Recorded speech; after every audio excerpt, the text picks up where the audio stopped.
नागपुर शहर में एक ज़माना ऐसा भी आया जब हुकूमत के अफसर बाबा ताजुद्दीन औलिया रहमतुल्लाह अलैह को सिर्फ एक फ़कीर समझते थे।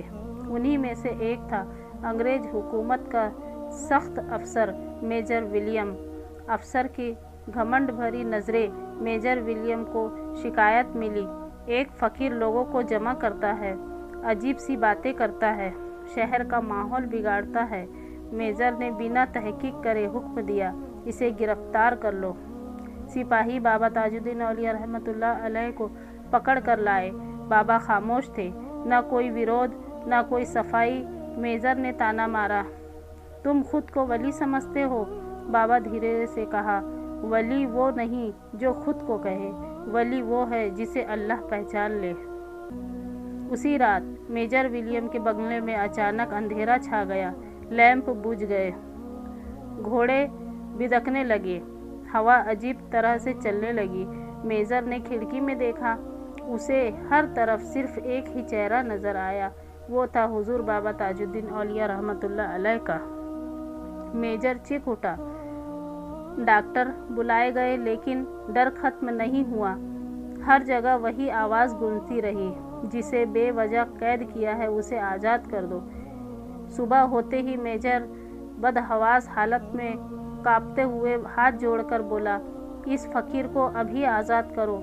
जैसे ही बाबा ताजुद्दीन औलिया बाहर आए, मेजर रो पड़ा और बोला, मुझे माफ़ कर दीजिए। बाबा ने सिर्फ इतना कहा, माफ़ी इंसान को छोटा नहीं, अल्लाह के करीब ले जाती है। बाबा की बात में सच्चाई थी। कहते हैं उसी अफसर ने बाबा के लिए पागल खाना नहीं बल्कि इज्जत का इंतज़ाम कराया। बाबा ताजुद्दीन औलिया फरमाते थे, घमंड सबसे बड़ा पर्दा है, जो झुक गया वही ऊंचा हुआ।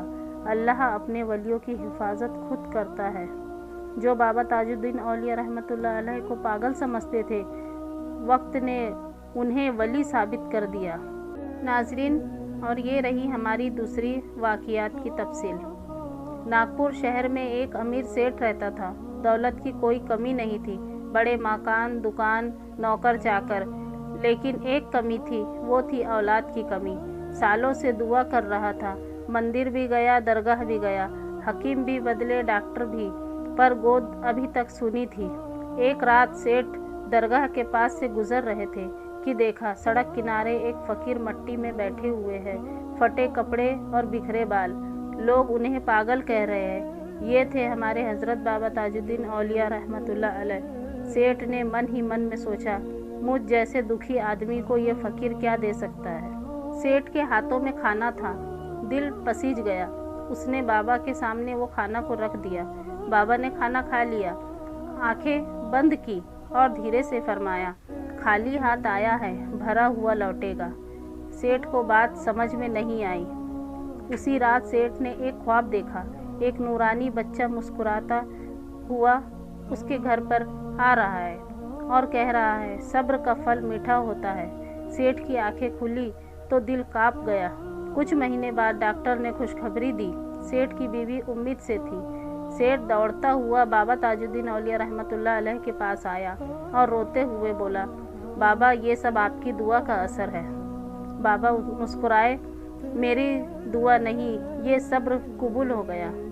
बाबा हुजूर मुस्कुराए और फरमाया, दुआ मेरी नहीं थी, तेरे सब्र कबूल हो गया। समय आया, एक खूबसूरत बच्चा पैदा हुआ। सेठ बच्चे को लेकर बाबा हुजूर के पास आया, नाम रखने की अर्जी की। बाबा हुजूर ने कहा, अल्लाह की अमानत है, नाम वही रखेगा। बाबा ताजुद्दीन औलिया हमेशा कहा करते हैं, हर देर इनकार नहीं होती, अल्लाह वक्त देख कर देता है, खिदमत कभी खाली नहीं जाती। जो आज टूटा हुआ है, कल उसी से करामात जुड़ती है। नाजरीन, अगर आपको आज का वाक़या पसंद आया हो तो हमारी वीडियो को लाइक करें, शेयर करें और कमेंट करें आप कहाँ से ये वीडियो देख रहे हैं, और सब्सक्राइब लाजमी करें। तो मिलते हैं अगली वीडियो में, तब तक के लिए अल्लाह हाफिज़।